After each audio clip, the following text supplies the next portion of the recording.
قول معروف، بھلی بات کہنا، ومغفرہ اور درگزر کرنا، خیر بہتر ہے من صدقۃ اس خیرات سے یتبعھا اذی جس کے بعد کہ اذیت پہنچائی جائے۔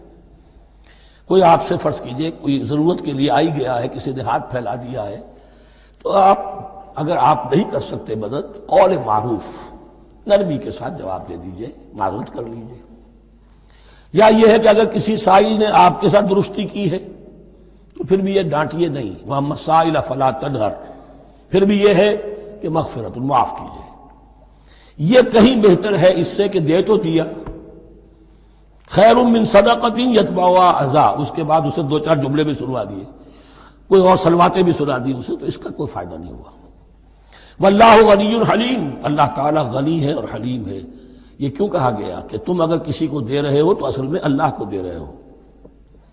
ایک حدیث میں آتا ہے کہ اللہ تعالیٰ اپنے بندے سے شکایت کرے گا، اے میرے بندے تیرے پاس مال تھا، میں نے تجھ سے مال طلب کیا تھا، میں بھوکا تھا، میں نے تجھ سے روٹی مانگی، تو نے مجھے کھلایا نہیں۔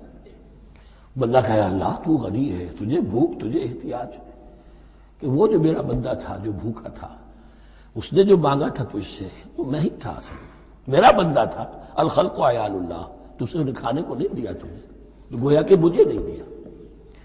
اے میرے بندے میں ننگا تھا، میں نے تجھ سے میں چاہا کہ میرا سطر ڈھانپ دے، مجھے کوئی لباس دے دے، لیکن یہ کہ تو نے نہیں دیا۔